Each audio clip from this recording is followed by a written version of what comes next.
Human rights ఏఐహెచ్ఆర్ఏ వారి ఆధ్వర్యంలో భద్రాద్రి కొత్తగూడెం జిల్లాలో ఉన్నటువంటి ఏఐహెచ్ఆర్ఏ సభ్యులందరికీ అవగాహన సదస్సు ఏర్పాటు చేయడం జరిగింది. కార్యక్రమానికి all India human rights Bhadradri Kothagudem జిల్లా మరియు భద్రాచలం చీఫ్ మల్లా సత్యనారాయణ పాల్గొని మానవుడి యొక్క పౌర హక్కుల గురించి సభ్యులందరికీ వివరించారు. దీనిలో భాగంగా ఆయన మాట్లాడుతూ ఏఐహెచ్ఆర్ఏ అనేది పేద ప్రజల యొక్క పౌర హక్కులను ఉల్లంఘించిన వారిపై శిక్ష పడే విధంగా ఆ పేదవారికి న్యాయం జరిగేలా చూడడమే ఏఐహెచ్ఆర్ఏ యొక్క ముఖ్య ఉద్దేశం అన్నారు.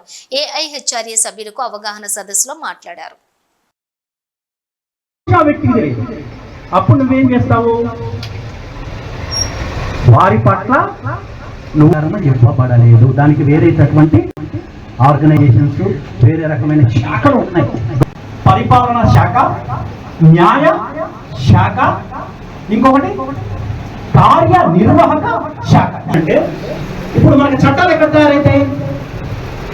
రాష్ట్రానికి సంబంధించిన చట్టాలు అయితే ఎక్కడ తయారైతే అసెంబ్లీలో తయారైతాయి. అంతేనా? అసెంబ్లీలో కూర్చొని ప్రజా ప్రతినిధులు ప్రజల పరమైనటువంటి చట్టాలు అసెంబ్లీలో చేస్తారు. రాష్ట్ర ప్రభుత్వం చేస్తుంది శాసనమండలి.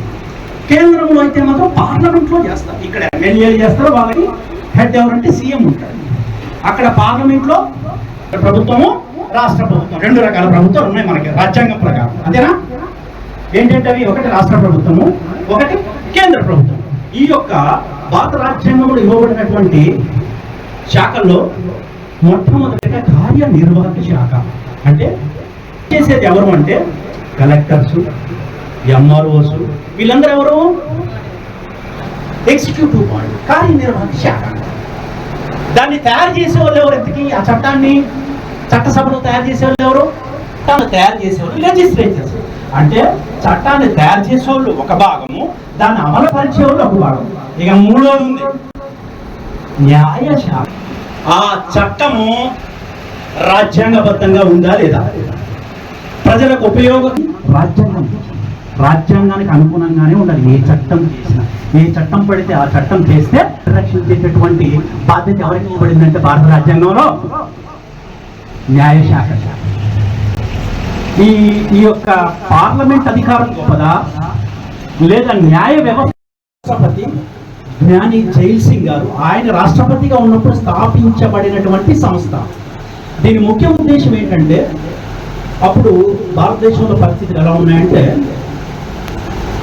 ప్రజల హక్కులను కాపాడాల్సినటువంటి ప్రభుత్వ సంస్థలు, కేంద్ర ప్రభుత్వమే కావచ్చు, రాష్ట్ర ప్రభుత్వమే కావచ్చు, అందులో ఉన్నటువంటి కొంతమంది అధికారులు, రాజకీయ నాయకులు, ఇట్లా ప్రభుత్వమే ప్రజల యొక్క హక్కులను ఉల్లంఘిస్తూ ఉంది.